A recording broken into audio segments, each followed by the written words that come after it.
mais tey signal fort moo am signal fort. et dans les prochaines heures ça va s'éclaircir. c'est clair parce que fi ñu toll nii moom dafa saraxe.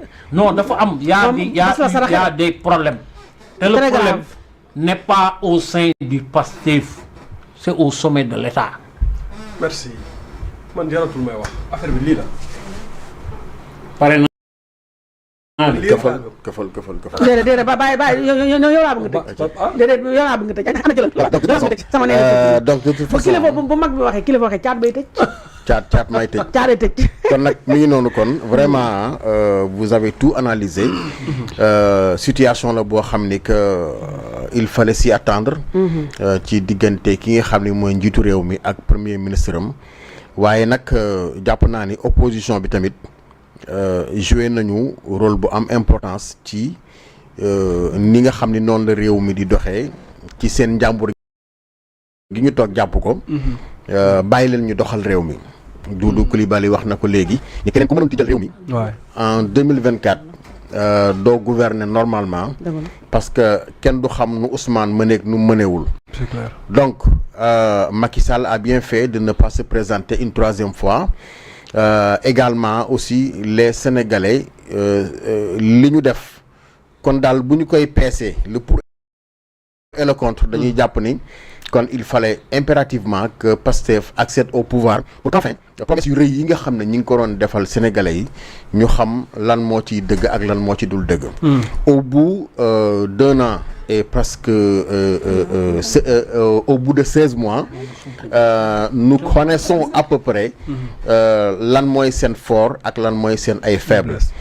Idrissa Seck nag dafa am lu mu waxoon parce que c'est bien quand même ngay def référence ci ñoom parce que ay nit ñu jaar ci ay instances yu mag a mag lañu au sommet de l'État waxoon na ne daal maanaam cërub njiitum réew dees ko bokk waaw njiitum réew la responsable Amadou Ba ma ngay justifié wu waaw Amadou Ba deuxième gauche nee na il serait fastidieux d'expliquer les péripéties de ma participation à l'émission Jakaarlo.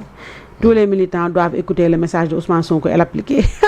waaw àggali voilà gis nga donc kon mi ngi noonu dafa am nag ay erreurs yu bari yoo xam ni ay erreurs de communication yoo xam ni dañ koy def. nee na société civile ay fumier lañ.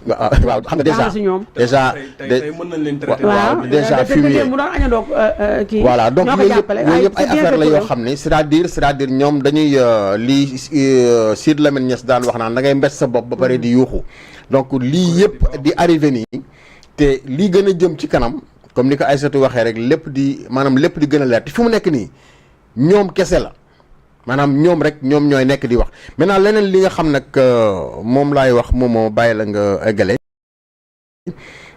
te xaw ma jaaxal tuuti je ne dirais pas mu inquiété ma parce que ñi muy waxal xëy na ñoom mën nañu défendre seen bopp mais daf ma xaw a jaaxal mooy télévision bu ñu xeex dinañ la xeex ak mais déclarer la guerre frontalement waaw mais loolu maanaam ak bon mode guerre nga leen di maanaam ak bon mode xeex nga leen di xeex en fait d'accord parce que télévision yi wax dëgg yàlla bi fi Macky Sall nekkee ku ne xamoon na les uns et les autres. nee na je sais que je ne lorgne pas le fauteuil du président Diomaye. yow nga ne candidat nga 2029 waaye man aussi naam suñu contexte nag. waaw donc mi ngi noonu c'est vraiment c'est un problème quoi c'est un problème en termes de communication ay jafe-jafe la ci doxalin ay jafe-jafe la donc man daal jàpp naa ni bu ñuy def seeni politique wala ñu am ay jafe-jafe ci seen biir.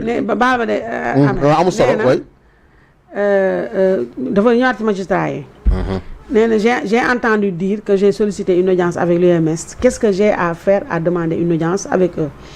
Étant dans l'opposition, je leur disais ce que je pensais. Les magistrats ont tout fait ici et nous l'avons toujours dénoncé. Pour lui, le changement passe par une refonte profonde. Quand vous héritez d'un État, vous venez avec votre programme et vos hommes. Il est le Premier ministre. Il est le Premier ministre. Quand buy yëkkati yenn kàddu yi day jaaxal nit ñi mooy Premier ministre bu Sénégal te taxawoon na ci campagne bi mu bàkkoo ko ne je suis le Premier ministre du Sénégal. bu ma waxee diw defal nangam da koy def donc waxee Aïssatou ji. dafay dellu si waat. xoolal nee na je ne démissionnerai jamais. Pour ceux qui s'attendent à cela xam damay répéter waat. Si le président Bassirou Diomaye Faye pense que je ne peux plus être son premier ministre, il n'a qu'à m'appeler et me le dire. Je lui remets ce qu'il m'a confié et je retourne à l'Assemblée nationale. Déglul phrase fin bi. Yaa ngi dégg fa ma waxoon sànq. On se prépare pour poursuivre le chemin. On se prépare pour poursuivre. Je retourne à l'Assemblée nationale. xam nga man jëlal sama kii maanaam samay chronique ci télé yi xam nga est-ce que xam nga léegi mu jeex. parce que damaa waat ne bu waaj bàyyi nguur gi ma dellu ci sama géopolitique ga. non nag on a besoin de toi. ah non foog non bu waaj bàyyi nguur gi non damay dellu ci géopolitique. xoolal xam nga pourquoi doo dellu sama livre bi. xoolal xam nga pourquoi doo dellu kaa ngi wax la xam nga lu tax waa ji bu delloo bu génn doo dellu. mooy dina dëbb xoolal dina dëbb du ñu may jàmm dina dëbb dëkk bi ba mu mokk du ñu may jàmm. beneen coow. coow bu rëy. non mais ce qu'il faut comprendre mooy. y a des choses nga commencer à aller prier là-bas. y a des choses qui lui ont ak live bi chaque semaine mu live. y a des choses qui lui ont échappé. Ousmane erreur monumentale bi mu def wax ngeen ko moom mooy dugg bi mu dugg ci gouvernement bi mais dafa xamuloon luy état.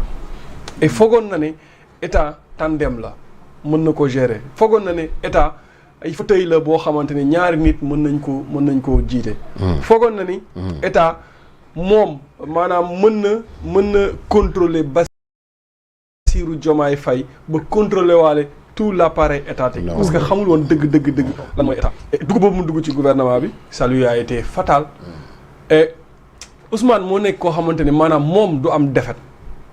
waaw. toujours moom maanaam day gagné wala mu nekk victime. tey su fekkente ne wax na lii jël ñi nga xamante ne parce que aussi quoi qu'on puisse dire yéen a ngi wax ne sénégalais yeewu nañ mais daf ci am ñoo xamante ne maanaam dañoo gëm Ousmane gëm ko benn peeru gëm boo xamante ne maanaam léppam la ñuy gëm. seetuñu xooluñu leneen kafuñ ci réewuñ ci. léegi ñooñu buñ jékkee-jékki remaniement am Ousmane nekkatul premier ministre même su Ousmane waxee ne man maa bëgg a bàyyi primature ñoom dañuy gëm waxam bii mu wax nii. ne Diomaye moo ko dàq. su boobaa day continuer nekk victime. te maanaam nekk victime daf koo jigoon. opposition.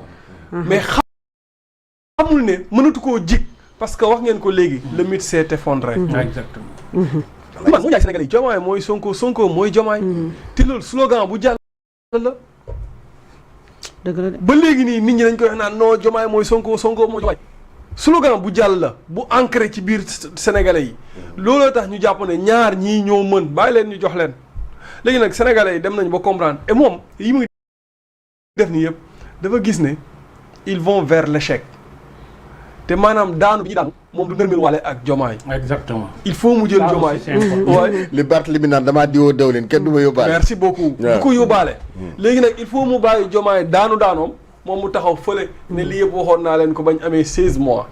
newoon naa leen état bi maanaam commencé na nit ñi commencé nañ ko wër fi mu jëmee woon état bi baaxul.